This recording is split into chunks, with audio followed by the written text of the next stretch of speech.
Hello, I'm Captain Bernicia Ford, the commander of the Reception Operations Company here at the 120th AG Battalion.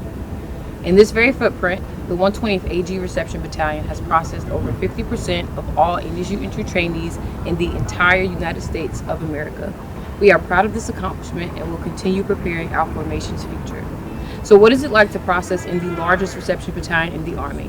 Let's take a journey and get a first-hand processing experience here at Fort Jackson. There are two ways we receive trainees, the Columbia Airport or by bus from Atlanta, Georgia.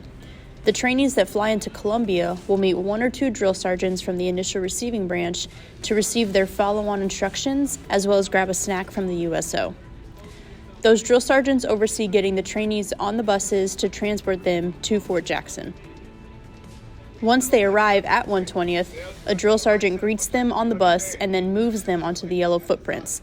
They'll receive a welcome brief and learn the positions of attention and parade rest, as well as how to speak to a drill sergeant and/or officer. Next, the trainees will move into the classroom where they'll watch a short video on what processing at the reception battalion looks like, and they'll fill out medical packets as well as receive their roster numbers. Once the classroom portion is complete, trainees will move to the amnesty shakedown area. At this station, the trainees will empty their pockets and any bags they bring with them. The drill sergeants will search through any prohibited items that the trainee may have, such as food, weapons, drugs, tobacco, alcohol, etc. Once the drill sergeants complete their search, the trainees pack everything back into their bags and then head down to night issue, CIIP. For night issue, trainees receive items such as a laundry bag, APFUs, towels, and a camelback. Once that night issue is complete, the trainees are then taken to their respective processing companies based on their roster number, and then they'll bed down for the rest of the night. Over the next 72 hours, trainees will go through a round robin of processing they must complete before we send them to BCT. These stations are scheduled in various orders, but the end result of a complete and ready trainee is always the same.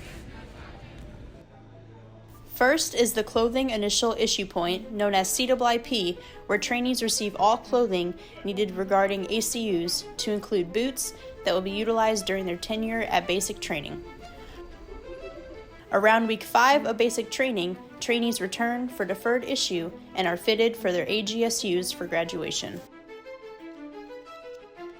Throughout processing, there are multiple stations regarding medical. First is the Purified Protein Derivative Skin Test, also known as PPD, that's used to diagnose tuberculosis.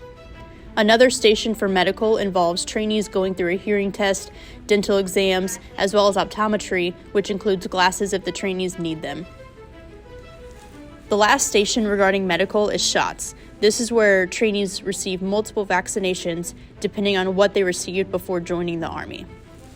The Personal Affairs Branch, also known as PAB, is responsible for starting all initial administrative and military pay actions, which includes life insurance, emergency contact data, and verifying administrative data such as their MOS, pay grade, and dependent information. PAB is also in charge of the direct deposit verification that initiates their pay, as well as issuing ID cards. Finance pay is another essential station the trainees will go through. Here, they'll receive an Eagle Cash card that allows them to pay for sports bras, shaving cream, razors, and more. The trainees can purchase these items when they go to the post exchange. Not a station, but equally important throughout the 72-hour window, is chow. Trainees are afforded the opportunity to eat chow at the 120th DFAC, offering them vital nutrients over multiple food groups. One of the favorite stations is the barber, where trainees receive their first buzz cut before heading to basic training.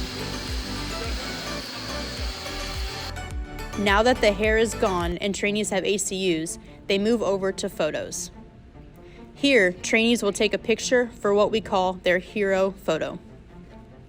This is their first official picture in the Army uniform, and they can later purchase packages for it. Once the round robin of processing is complete, the trainees are ready to go to BCT. Both excited and nervous, the trainees are then aligned and rostered to be received and escorted by BCT drill sergeants to their new home for the next 10 weeks, basic training.